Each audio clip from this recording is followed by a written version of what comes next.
bisanya seorang mukmin memimpikan Nabi SAW. Ya.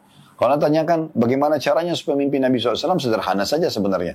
Bagaimana Anda memang sangat mencintai Nabi SAW dalam hati Anda selalu menghidupkan sunnahnya, Anda mempraktikkan, ya, dan juga Anda ajarkan kepada orang lain, serta juga Anda menjauhi semua larangan Nabi SAW. Dan ini sangat dekat orang seperti ini bisa mimpi Nabi SAW. Termasuk tadi ada hubungannya dengan hadis yang sebelumnya, jujur dalam perkataan. Intinya sebenarnya Anda patuh sekali kepada Allah dan Rasulnya, maka itu bukan mustahil seseorang akan bisa mimpi Nabi SAW. Allahu Rabbi wal Islam dini wa Muhammadan Rasulullah. Assalamualaikum warahmatullahi wabarakatuh. Alhamdulillah, selalu saja lisan kita memuji dan memuja Allah Subhanahu wa Ta'ala, Sang Pencipta yang sebenarnya, satu-satunya Raja, pemilik, penguasa alam semesta ini, yang menciptakan kita manusia, menciptakan jin, hewan-hewan, tumbuh-tumbuhan, udara, air, api, dan apa saja terjangkau atau tidak terjangkau oleh mata kita. Dan Allah Subhanahu wa Ta'ala telah memudahkan untuk kita dengan dua susunan kata ini, Alhamdulillah. Semua kebutuhan kita untuk roda kehidupan di muka bumi ini akan dipenuhi dan diberikan. Serta juga puncaknya akan diberikan balasan karena telah bersyukur kepadanya di akhirat, di surga yang abadi sana. Oleh karena itu jadilah orang yang selalu membasahi lidah dan bibirnya dengan kalimat yang mulia ini atau dua kata ini, Alhamdulillah. Selanjutnya kita panjatkan salam hormat kita kepada utusan Allah, Nabi besar Muhammad sallallahu alaihi wa ala alihi wa sahbihi wasallam, sebagaimana Allah telah perintahkan kita untuk mengucapkan salam hormat tersebut. Dan tentunya karena kita juga berharap diberikan balasan oleh Allah Subhanahu wa Ta'ala dengan pahala yang besar, karena dijanjikan bagi orang yang mengucapkan satu kali salam hormat kepada beliau akan dibalas dengan 10 rahmat. Dan rahmat Allah ini meliputi pengampunan dosa, peninggian derajat, pemenuhan kebutuhan, dan juga solusi dari permasalahan. Oleh karena itu, setelah memuji Allah, Alhamdulillah, selalulah mengucapkan salam hormat atau salawat dan taslim kepada Nabi besar Muhammad sallallahu alaihi wa alihi wa sahbihi wasallam.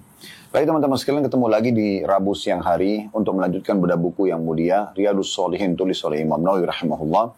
Dan kita akan masuk pada kesempatan ini bab ke-130 tentang bab mimpi dan yang berhubungan dengannya. Tentu setiap orang di antara kita tidak asing dengan masalah mimpi. Bahkan bisa dikatakan tidak ada manusia yang tidak bermimpi. Nah, hanya saja Islam datang memberikan penjelasan atas segala sesuatunya. Di antaranya tentang masalah mimpi ini. Di dalam Islam sangat rinci tentang masalah mimpi. Namun kita diberikan kaidah dasarnya. Kaidah dasarnya. Yaitu mimpi tersebut tentu di luar kontrol kita. Kalau mimpi itu menyenangkan, menggembirakan, dan gembiranya ini bukan pada bab maksiat kepada Allah. Misal jangan sampai orang gembira karena dia mimpi berzina dengan orang yang dia sukai misalnya. Maka itu berarti keliru. Tapi kalau dia gembira karena dia melihat misalnya dia tawaf, dia pakai baju ihram, dia lagi sholat, dia melakukan aktivitas yang baik lah. Mungkin ada orang bahkan lebih jauh daripada itu, Allah mudahkan dia melihat surga misalnya.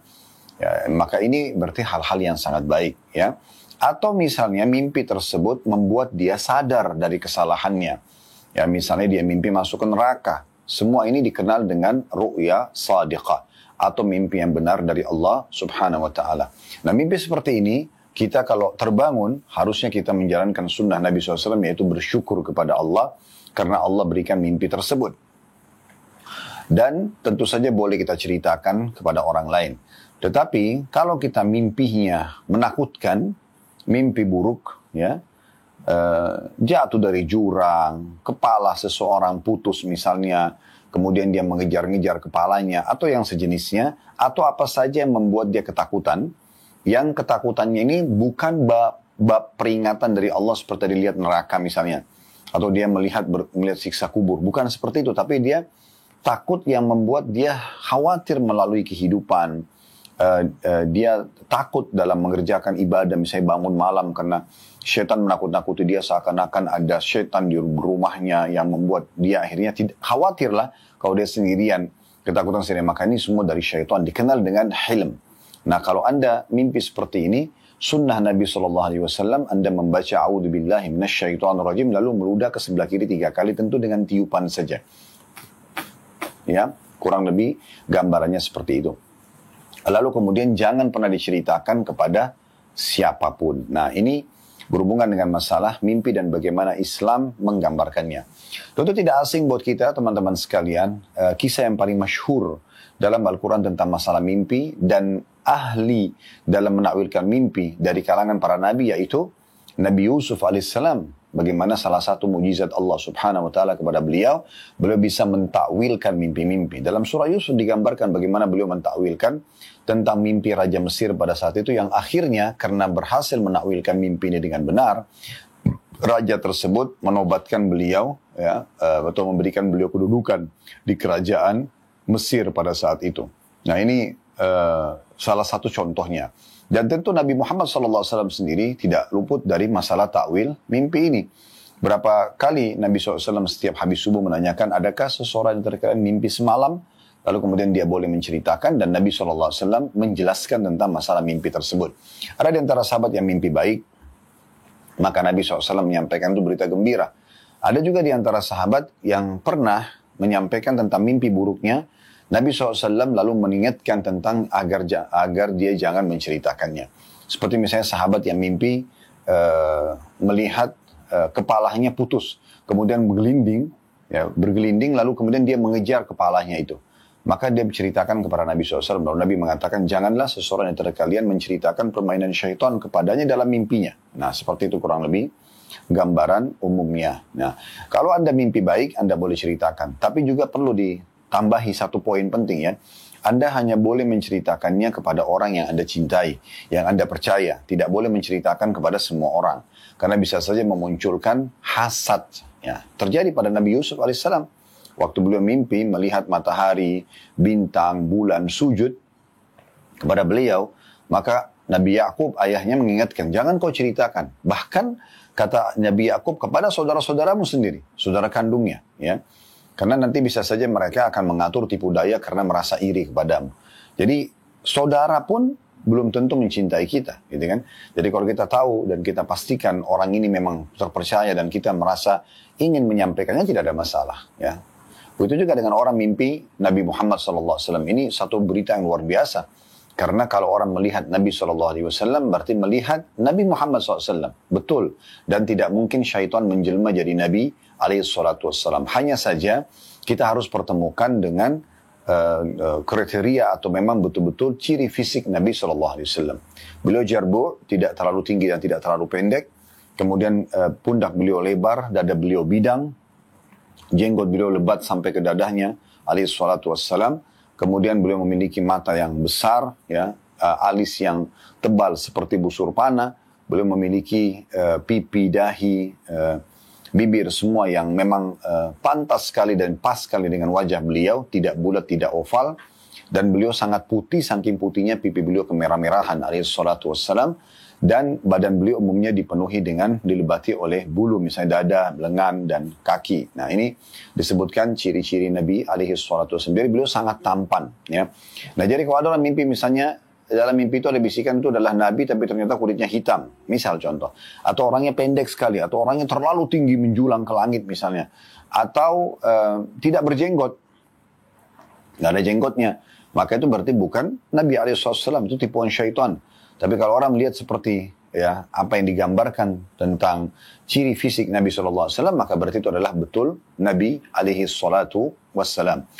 Juga poin penting sebelum kita masuk membacakan hadis-hadisnya, tidak boleh teman-teman sekalian, dan hukumnya haram dalam Islam. Bahkan sebagian besar ulama itu memasukkan dalam kategori dosa besar kalau orang sengaja berdusta melihat dalam mimpi padahal sebenarnya dia tidak melihatnya. Sebagaimana nanti akan kita jelaskan dalam hadis juga yang diangkat oleh Imam Nawawi rahimahullah. Baik, kita akan masuk teman-teman sekalian membacakan beberapa hadis dalam bab 130 ini. Dan pertemuan ini kita akan tuntaskan insyaAllah hadis-hadis yang ada dalam bab ini. Sehingga pertemuan akan datang kita akan pindah di bab baru.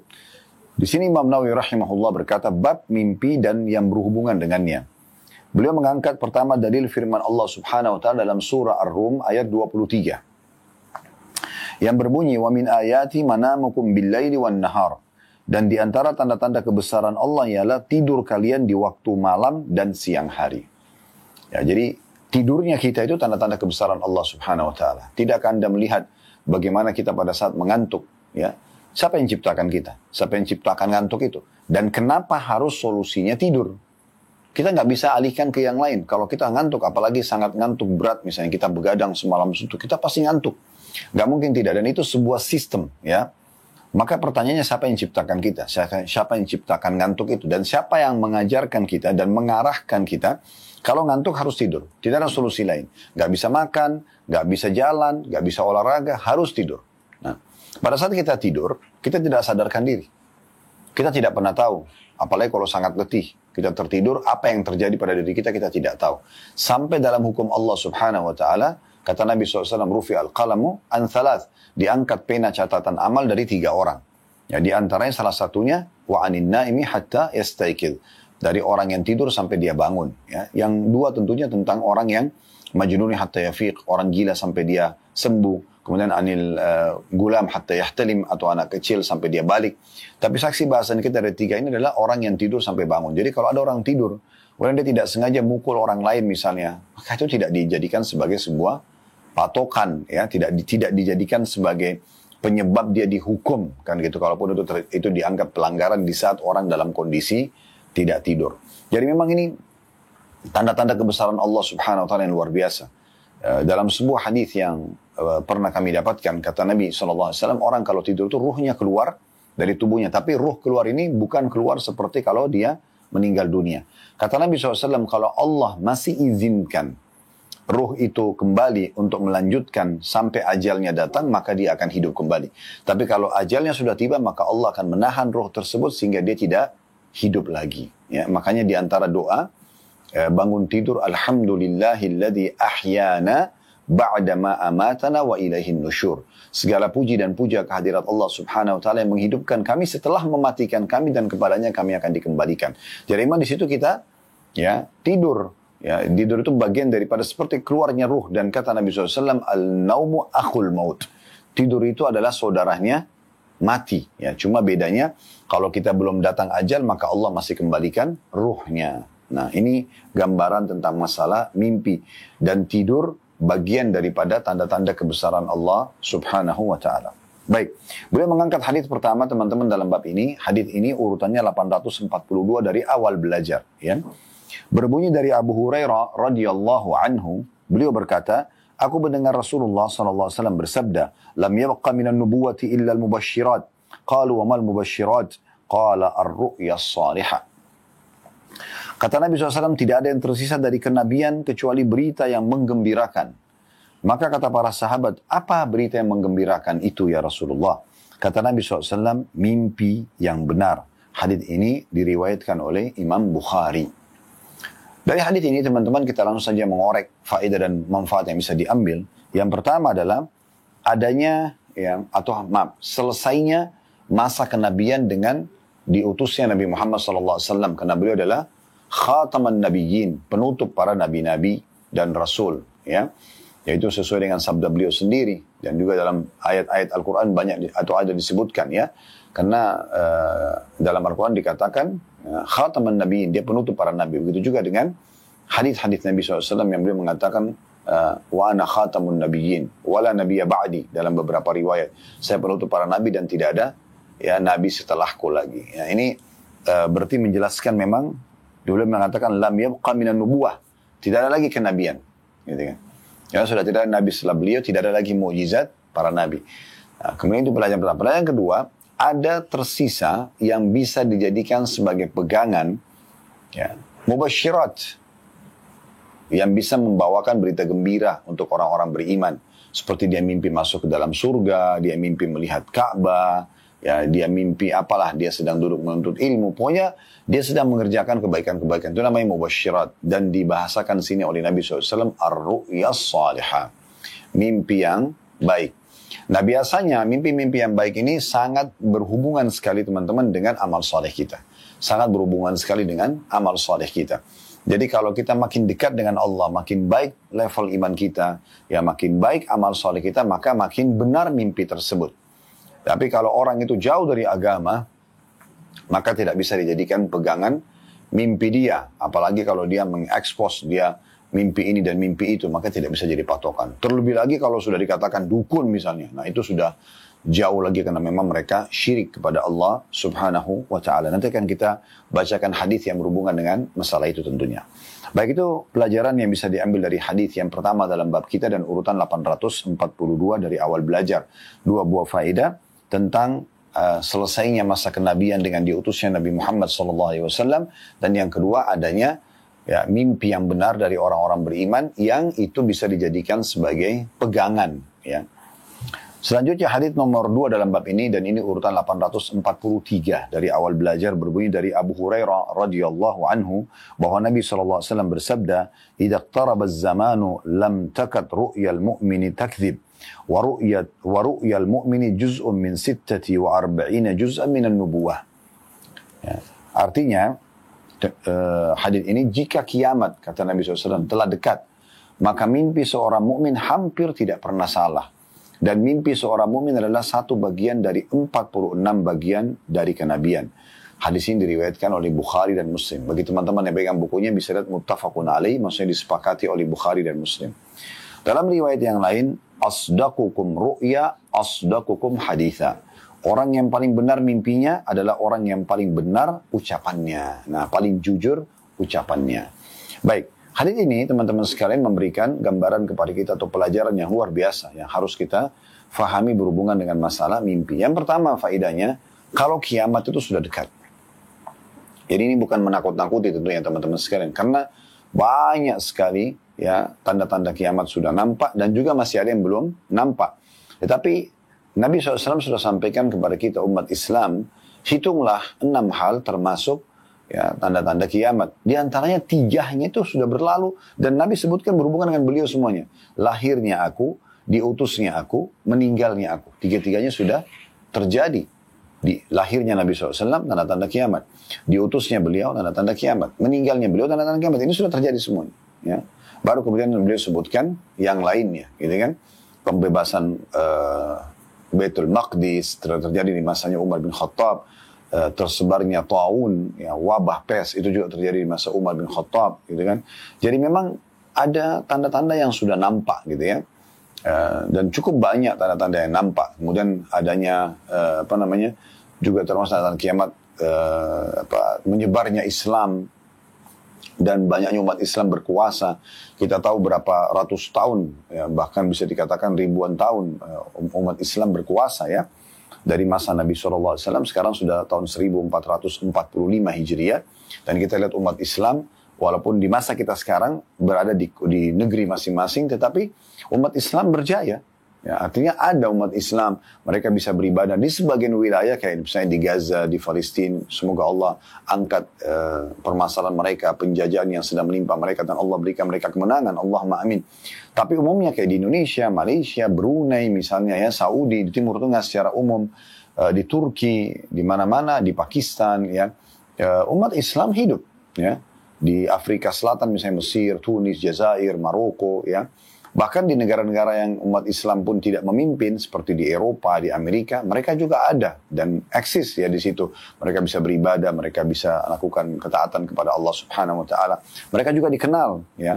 Dan kasus Gaza ini makin membuat dunia terbuka matanya mengenal kaum muslimin dan bagaimana orang-orang muslim yang benar sejati imannya, yang beriman kepada Allah Subhanahu wa taala, mereka bisa menerima ujian Allah walaupun sangat berat. Rumah mereka hancur, kota mereka hancur, keluarga dan sanak kerabat mereka mati di depan mata mereka.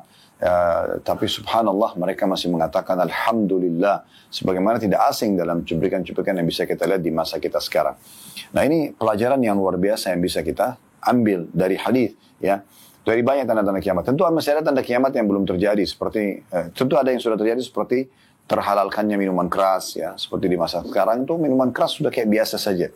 Atau orang menghalalkan zina, ya, tempat zina terang-terangan di mana-mana ya, orang bisa datang bayar, kemudian dia berzina lalu dia pulang, misalnya di hotel, di tempat-tempat gemerlapan pakai non-box resmi segala macam, dan kemudian banyaknya laki-laki menyerupai perempuan, perempuan menyerupai laki-laki, bahkan sekarang di masa kita ada yang operasi kelamin segala macam. Ini termasuk tanda-tanda kiamat. Kemudian juga Ada tanda-tanda kiamat yang belum terjadi tentunya ya. Seperti misalnya kembalinya Jazirah Arab subur. Walaupun ini terlihat sudah nampak gitu. Di antaranya Imam Haram di Masjid Haram pernah khutbah Jumat mengingatkan kena di Tabuk beberapa tahun terakhir di wilayah Tabuk sudah turun salju. Dan di Mekah saja, subhanallah saya saksikan sendiri di bulan Desember kemarin sempat turun hujan beberapa kali di kota Mekah. Itu hanya 2 atau 3 kali turun hujan. Kebetulan saya Allah mudahkan nginap di Hotel Fairmont waktu itu di lantai 56 ya, atau 57. Itu bisa nampak sekali gunung-gunung Mekah. Kelihatan sekali karena sangat tinggi. Dan subhanallah hijau sekali. Padahal cuma 2-3 kali hujan. Bagaimana kalau seperti kita misalnya continue hampir setiap hari hujan di musim hujan itu mungkin akan mudah sekali kembali subur Jazirah Arab gitu ya. Maksudnya berarti dulu pernah subur sebelumnya. Kemudian juga tentang masalah malhama kubra, terjadinya peperangan besar antara muslimin dengan orang-orang non-muslim. Ya, baru kemudian masuk tanda-tanda kiamat besar, tentunya keluarnya Dajjal dan seterusnya. Ini ada bahasan sendiri. Tapi yang jelas teman-teman sekalian, yang kita perlu garis bawahi, sabda Nabi SAW, jika kiamat sudah dekat. Di sini bisa bermakna kiamat memang sudah dekat, karena beliau pun sudah meninggal 1400, ya, 35 tahun yang lalu kurang lebih. Atau 1434 tahun yang lalu, karena beliau meninggal di tahun 11 Hijriah kurang lebih ya. Itu sudah lama sekali Nabi SAW meninggal. Sementara beliau meninggal tanda-tanda hari kiamat. Kemudian pelajaran yang kedua, benarnya mimpi orang-orang mukmin. Karena kata Nabi SAW, makin dekat kiamat, makin benar mimpi seorang mukmin. Ya. Dan ini menandakan memang berarti kita mimpi. Orang-orang beriman mimpi. Makin soleh dan soleha Anda, berarti makin benar mimpi Anda. Ya. Atau makin sering Anda mimpi kebaikan-kebaikan. Ya. Anda mimpi misalnya tadi saya sudah bilang misalnya melihat Ka'bah kemudian terlihat Anda tawaf misalnya, atau Anda lagi sholat, Anda lagi sujud, atau Anda mimpi orang-orang yang sudah meninggal dalam kondisi mereka baik gitu, mereka lagi sholat, mereka lagi ibadah ya, atau mereka bercahaya wajahnya dan seterusnya. Ini semua termasuk ya insya Allah mudah-mudahan berita gembira bagi orang beriman. Nah, ini mimpi orang mukmin, jadi bisa saya terjadi. Ya. Kemudian yang ketiga, adanya penyampaian Nabi SAW, kalau mimpi orang beriman itu bagian daripada informasi, seperti informasi kenabian, atau bagian daripada 46 bagian kenabian. Maksudnya mukjizat kenabian. Ya. Walaupun kita tidak bisa menyamakan dengan mukjizat para nabi-nabi. Tapi Nabi SAW mengatakan, kalau ada orang mukmin mimpi, maka itu menjelang hari kiamat adalah bagian daripada informasi seperti yang disampaikan oleh para nabi-nabi. Pelajaran yang terakhir yang keempat adalah, tadi saya bilang, makin jujur seseorang, makin baik amal solehnya, maka makin benar mimpinya. Sesuai dengan potongan akhir tadi kita bacakan, sabda Nabi SAW, asdaqukum ru'yan, asdaqukum haditha. Orang yang paling benar mimpinya adalah orang yang paling benar ucapannya. Jadi makin jujur, berarti makin benar mimpi yang dia lihat. Berarti kalau Anda mau mimpi yang benar, maka otomatis Anda harus menjaga sikap dan perbuatan Anda. Terutama jangan pernah berbohong.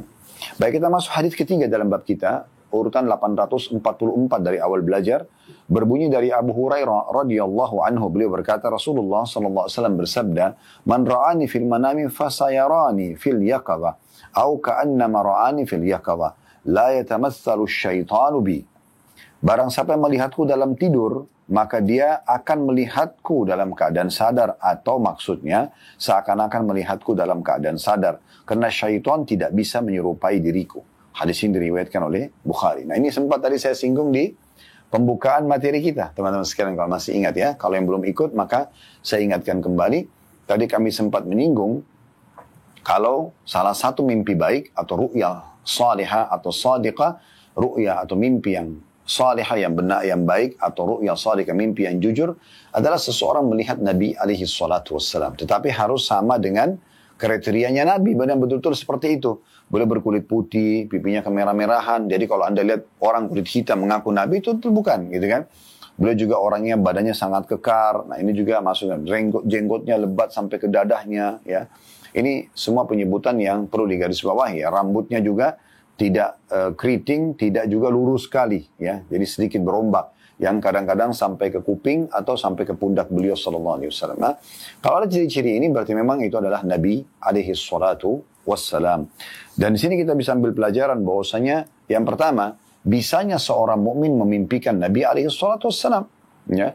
Kalau tanyakan bagaimana caranya supaya mimpi Nabi SAW, sederhana saja sebenarnya. Bagaimana Anda memang sangat mencintai Nabi SAW dalam hati Anda selalu menghidupkan sunnahnya, Anda mempraktikkan, ya, dan juga Anda ajarkan kepada orang lain, serta juga Anda menjauhi semua larangan Nabi SAW. Dan ini sangat dekat orang seperti ini bisa mimpi Nabi SAW. Termasuk tadi ada hubungannya dengan hadis yang sebelumnya, jujur dalam perkataan. Intinya sebenarnya Anda patuh sekali kepada Allah dan Rasulnya, maka itu bukan mustahil seseorang akan bisa mimpi Nabi alaihi salatu wassalam. Kemudian yang kedua, kalau orang mimpi Nabi SAW, maka berarti betul Nabi. Ya. Perkataan Nabi SAW, maka dia sama melihatku dalam kondisi sadar, berarti betul-betul Allah mudahkan dia bertemu dengan Nabi alaihi salatu wassalam. Dan semoga Allah karuniakan kita mimpi-mimpi seperti ini ya. Ini mimpi mulia sekali. Bisa berbicara dengan Nabi SAW, bisa melihat beliau, bisa menerima pesan dari beliau. Ini semua adalah hal yang sangat baik dan bisa saja terjadi. Hadis selanjutnya, hadis ke-4 dalam bab kita, nomor 845 dari awal belajar. Berbunyi dari Abu Sa'id al-Khudri radhiyallahu anhu bahwa beliau mendengar Nabi SAW bersabda, "Idza ra'a ahadukum ru'ya yuhibbuha fa innama hiya min Allah Ta'ala, falyahmadillah 'alaiha wal yuhaddithu biha." وفي رواية فلا يحدث بها إلا من يحب وإذا رأى غير ذلك مما يكره فإنما هي من الشيطان فليستعذ من شرها ولا يذكرها لأحد فإنها لا تضره. Kata Nabi SAW, jika salah seorang di antara kalian bermimpi melihat sesuatu yang disukainya, dia gembira dengan itu, ingat, bukan maksiat. Tadi saya sempat sebutkan kaidah itu pentingnya. Jadi jangan sampai Anda gembira karena Anda lihat Anda berzina sama orang, atau Anda berhasil membunuh orang yang Anda ingin bunuh misalnya, ya. Padahal itu kriminal. Maka itu tidak masuk dalam masalah ini. Di sini dia gembira karena dia lihat Ka'bah, dia sujud, dia lagi minum air Zam-Zam, dia lagi bakti sama orang tuanya dan seterusnya. Maka jika salah seorang di antara kalian, kata Nabi SAW, jika salah seorang di antara kalian bermimpi melihat sesuatu yang disukainya, maka sungguhnya itu adalah dari Allah Ta'ala, Allah yang Maha Tinggi. Maka hendaklah dia bersyukur kepada Allah atasnya. Dia mengatakan Alhamdulillah. Dan hendaklah menceritakannya. Sedangkan dalam riwayat lain ditambah, atau ada riwayat lain yang berbunyi, maka hendaklah dia tidak menceritakannya kecuali kepada orang yang dicintainya. Nah ini sempat saya singgung tadi di pembukaan kita. Jadi kalaupun Anda mimpi baik, boleh Anda gembira, bersyukur kepada Allah, boleh Anda ceritakan, tapi ingat, ceritakan hanya kepada orang yang Anda cintai saja. Dan dicintai sini maksudnya Anda bisa percaya dengan dia. Jadi bukan berarti orang itu nanti jahat, akan membolak-balikan fakta, atau dia bahkan menceritakan yang tidak benar di balik fakta mimpi itu misalnya. Jika dia bermimpi selain itu, dari hal-hal yang tidak disukai, maka itu adalah dari syaitan. Maka hendaklah dia berlindung kepada Allah dari kejahatannya. Ya, berlindung, ya Allah, jauhkan aku dari keburukan syaitan, keburukan mimpi ini misalnya. Dan hendaklah tidak menceritakannya kepada siapapun. Karena sesungguhnya itu tidak akan membahayakannya atau memudaratkannya. Hadis ini riwayat Bukhari dan juga Muslim. Hadis Bukhari dan juga Muslim. Baik, hadis ini teman-teman sekalian mirip sekali dengan hadis nomor 846. Saya akan bacakan agar kita mengambil faedah sekaligus dua buah hadis karena sejalan ya. Hadis nomor 846 berbunyi dari Abu Qatadah radhiyallahu anhu, beliau berkata, Rasulullah sallallahu alaihi wasallam bersabda, "Ar-ru'ya as-salihah wa fi riwayah ar-ru'ya al-hasanah min Allah wal hulum min asy-syaitan.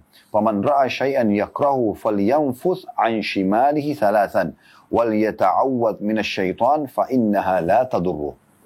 Mimpi yang benar dalam riwayat lain, mimpi yang baik adalah dari Allah, sedangkan mimpi yang jelek dari syaitan. Barang siapa yang bermimpi melihat sesuatu yang dia benci, dia tidak suka, maka hendaklah dia meniup ke samping kirinya 3 kali dan berlindung kepada Allah dari syaitan, karena itu tidak akan membahayakannya.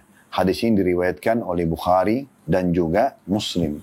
Maaf, saya tambahkan satu hadis lagi ya, karena hadis ini juga mirip kurang lebih maknanya, dan kita akan hubungkan satu sama yang lain, karena ini tata cara menangani mimpi yang buruk ya, di antara itu poinnya, dan juga ada tentu tata cara untuk menghadapi atau kalau merasakan mimpi yang baik ya. Maaf, tadi saya bilang 2, sekarang saya tambahkan 1 lagi, karena setelah saya lihat memang ini sejalan juga ya. Hadits nomor 847. Berbunyi dari Jabir radhiyallahu anhu, dari Rasulullah SAW, beliau bersabda, "Idza ra'a ahadukum ar-ru'ya yakrahuha falyabsuq an yasarihi thalathan. Wal yasta'id billahi minasy syaitani thalathan wal yatahawwal an janbihi alladhi kana 'alayh." Jika salah seorang dari kalian bermimpi, kata Nabi SAW, melihat sesuatu yang dia benci, maka hendaknya dia meludah ke samping kirinya 3 kali. Meniup. Ya, 3 kali. Berlindung kepada Allah dari syaitan sebanyak 3 kali. A'udzubillahi minasyaitonir rajim, 3 kali. Dan mengubah posisi tidurnya dari posisi semulanya. Dan ini yang tambahan tadi dari 2 buah hadis sebelumnya. Baik. 3 buah riwayat ini teman-teman, hadits nomor 845, 846, 847 memberikan pelajaran kepada kita. Yang pertama, adanya mimpi yang baik. Kita kembali kepada judul ya, bahasan kita tentang masalah mimpi yang baik dan atau tentang bahasan mimpi. Jadi mimpi itu ada baik, ada buruk. Kalau baik dari Allah Subhanahu wa taala. Jadi mimpi yang baik ya, itu disunnahkan oleh Nabi SAW. Kalau kita mimpi, maka kita memuji Allah Subhanahu wa ta'ala. Kita fokus dulu ke faedah pertama, adanya mimpi yang baik. Jadi Anda bukan mustahil mimpi yang menggembirakan. Ya. Anda misalnya mimpi kedatangan orang tua Anda. Subhanallah, 2-3 hari kemudian mereka datang memang mengunjungi Anda. Nah itu berita gembira seperti ini dari Allah Subhanahu wa ta'ala. Anda mimpi melihat Ka'bah tadi, tiba-tiba seminggu kemudian Anda diajak umroh misalnya. Atau Anda dapat panggilan untuk umroh atau haji. Misal contoh. Ya. Dan seterusnya, maka ini semua adalah mimpi-mimpi yang baik. Adanya mimpi yang baik. Dan itu dari Allah Subhanahu wa ta'ala. Kemudian faedah kedua, tata cara ya menanggapi mimpi yang baik itu. Di sini disebutkan, "Falyahmadillah", maka dia harusnya memuji Allah, mengatakan alhamdulillah. "Wal yuhadditsu biha", dan dia boleh menceritakannya. Berarti kan di sini diajarkan bagaimana caranya kita menanggapi mimpi itu. Kan mimpi itu sesuatu yang spektakuler ya, karena kita di atas ranjang, tapi kita seperti pindah ke satu kota, satu pulau, berada di satu keadaan. Kadang-kadang kita mimpi naik pesawat, kita naik mobil, padahal kita di atas ranjang, satu hal yang luar biasa. Kalau itu berita gembira, maka kita mengatakan alhamdulillah pada saat bangun, ya. Itu dari Allah Subhanahu wa ta'ala. Dan kemudian dia boleh menceritakan kepada orang. Tapi ingat, ada tambahan riwayat tadi dikatakan, "Fala wa fi riwayah fala yuhadditsu biha illa man yuhib." Tapi dia jangan ceritakan kecuali kepada orang yang dia cintai saja. Nah ini perlu digarisbawahi nih. Jadi jangan sampai Anda menceritakan kepada semua orang, tapi ceritakanlah hanya kepada orang yang Anda cintai saja. Nah di sini pun Anda cintai, harus terbalik juga ya. Dia pun mencintai Anda. Sehingga dia betul-betul amanah, dia ikhlas, dia tulus dalam mendengarkan, dan juga kalau dia mau memberikan tanggapan juga dengan tulus tentunya. Nah ini yang dimaksud dengan dia boleh menceritakannya. Maka ini poin penting untuk digarisbawahi bagaimana menangani mimpi yang baik itu ya. Kemudian pelajaran yang ketiga yang bisa diambil dari hadis adalah adanya mimpi yang buruk ya. Dan di sini diistilahkan dengan hilm. Ya, di hadis nomor 846 disebutkan. Kita gabungkan 3 hadis ini faedahnya. Jadi faedah ketiga adanya mimpi buruk, dan dengan istilah dalam hadis al-hilmu ya. Atau al-hulumu tepatnya, al-hulumu ya. Mimpi buruk itu dari syaitan kata Nabi SAW. Nah ini adanya mimpi buruk, ini faedah ketiga sendiri. Jadi bisa saja Anda mimpi, dan kita sudah alami mimpi buruk gitu ya. Dari mimpi jatuh di jurang, gigit hewan, A, B, C, dan segala macam lah yang mirip-mirip seperti ini. Intinya Anda tidak suka dengan mimpi itu.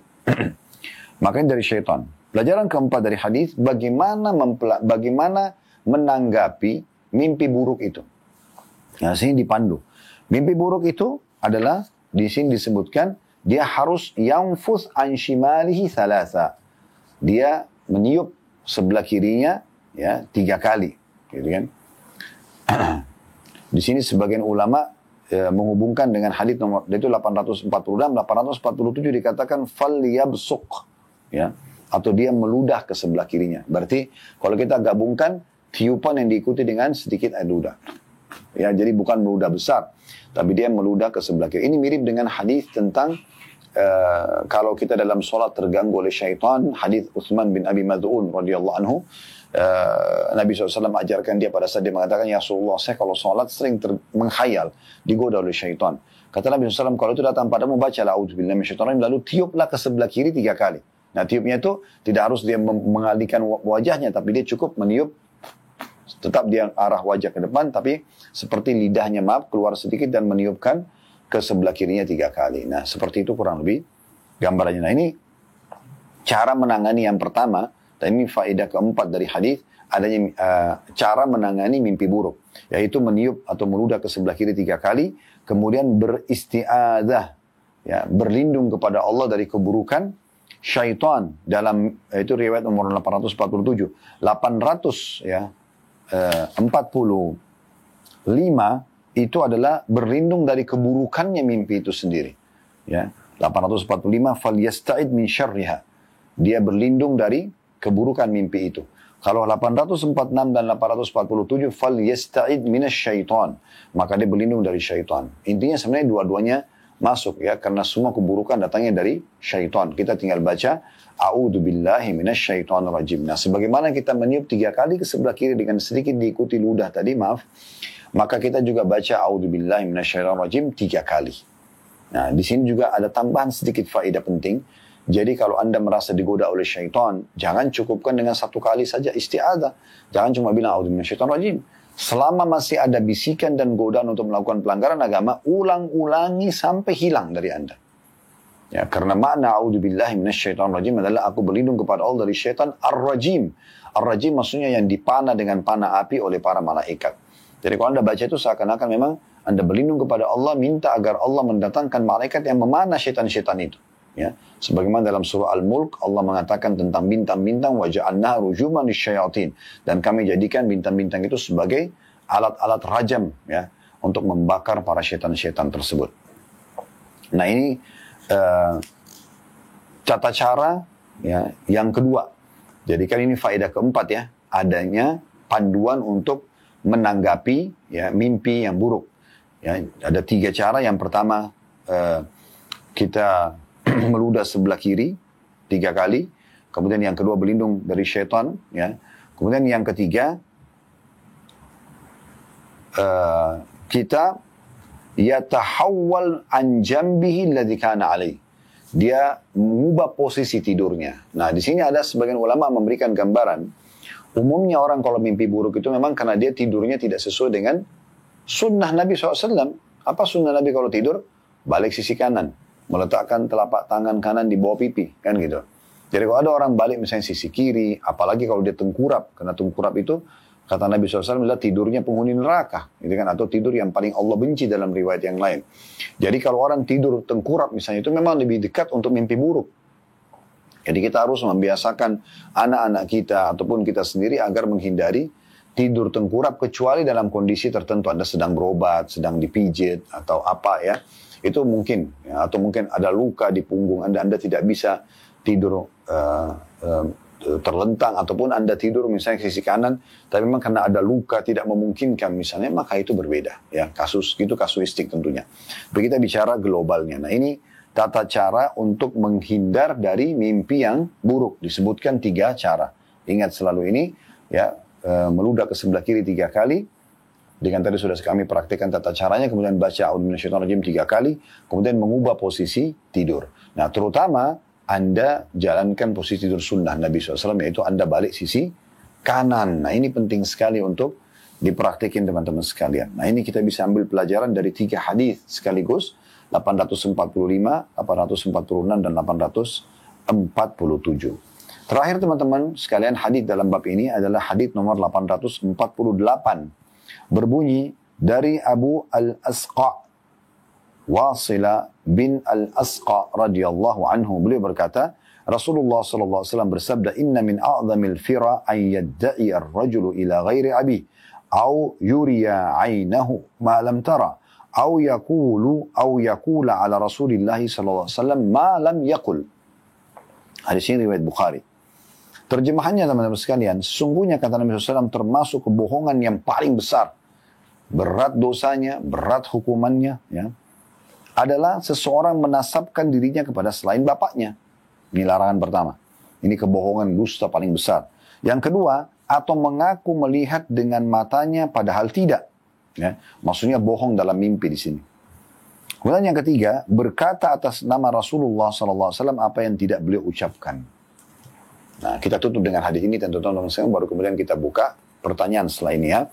Dari hadis ini, teman-teman, kita mengambil 3 pelajaran penting. Yang pertama, adanya larangan seseorang menisbatkan nama kepada selain ayahnya.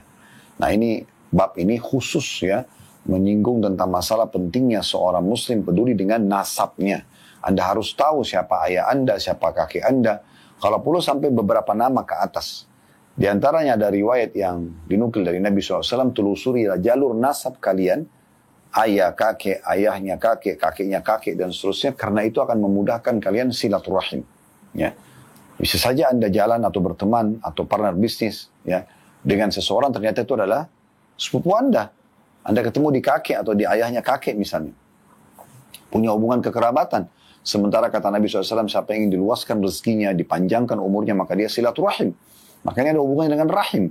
Dan kalau Anda memberikan sesuatu kepada orang yang punya hubungan rahim, sedekah misalnya, ya, atau Anda mendahulukan dia dalam pelayanan atau yang semisalnya, dibandingkan dengan orang yang tidak punya hubungan kekerabatan, maka Anda bisa mendapatkan 2 buah pahala.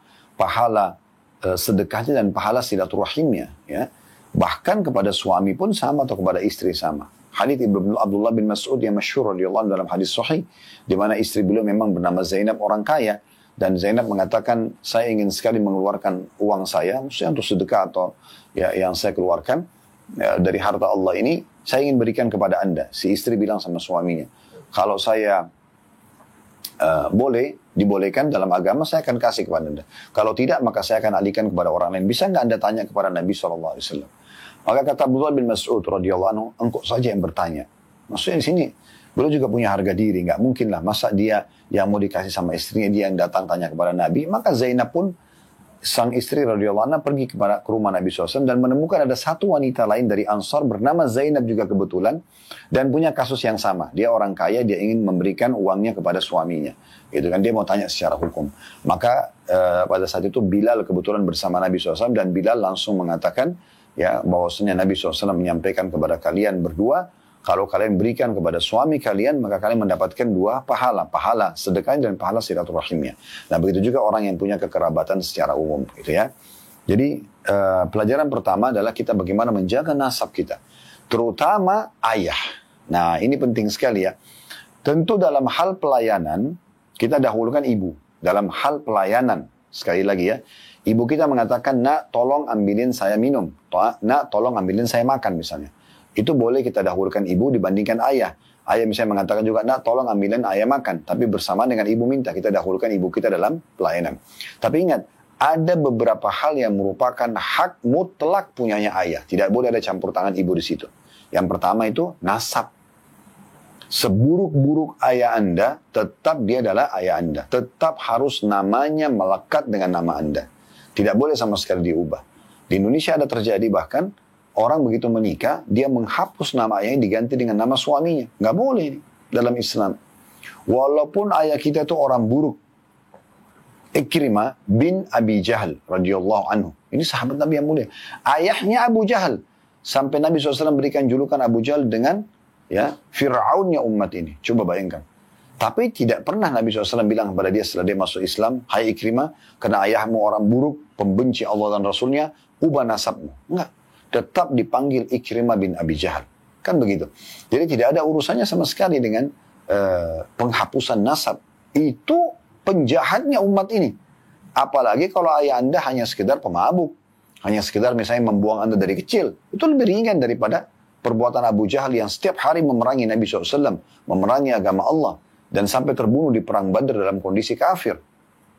Sampai saking bencinya dengan Islam, Nabi SAW berikan julukan dengan Fir'aunnya umat ini. Begitu jahatnya Fir'aun di masa Nabi Musa AS sampai mengaku Tuhan, maka diberikan julukan Abu Jahal dengan itu.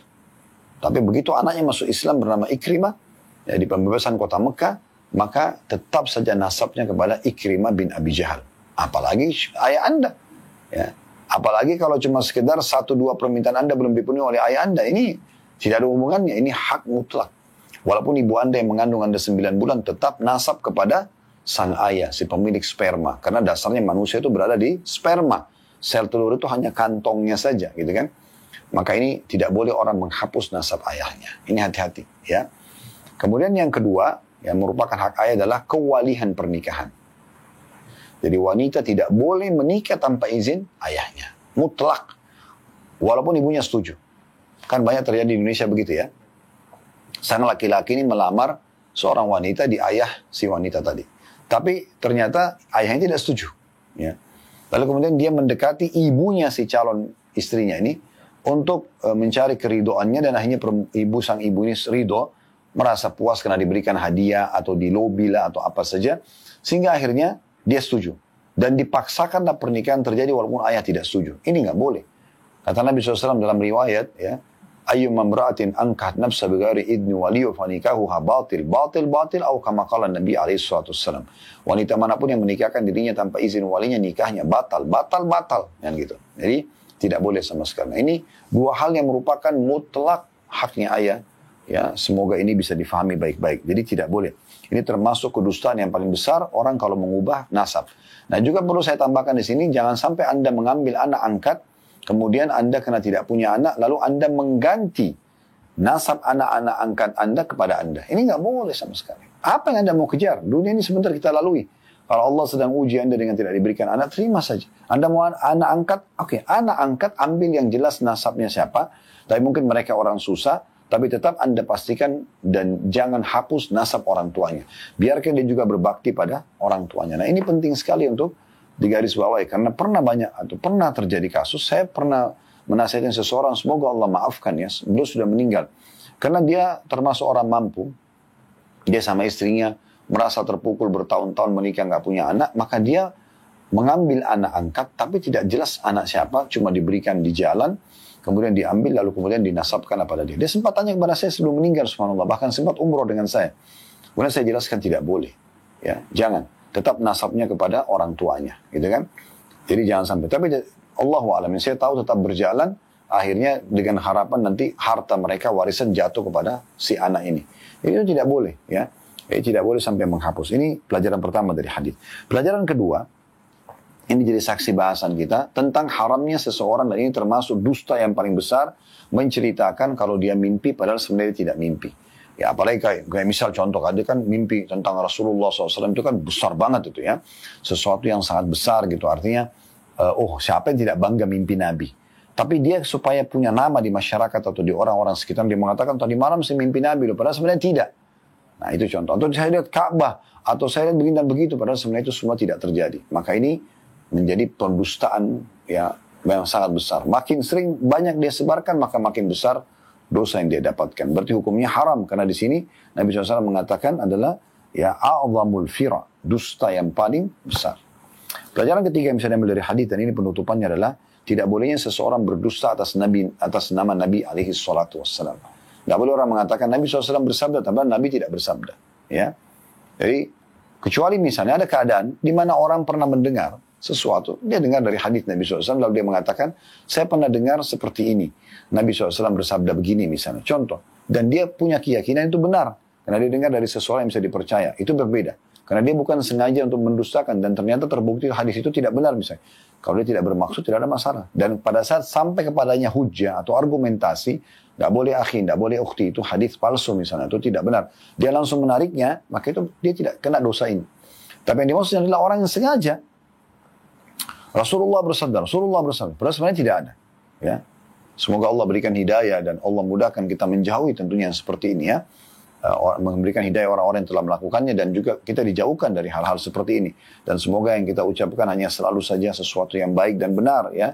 Dan kalaupun ada yang salah, semoga Allah ingatkan kita dengan cara yang baik, dengan kemahalembutannya, lalu kemudian kita juga bisa memperbaikinya. Allahumma amin. Yang kata Nabi SAW dalam sebuah hadis yang lain, man kadzaba alayya muta'ammidan falyatabawwa maq'adahu minan nar.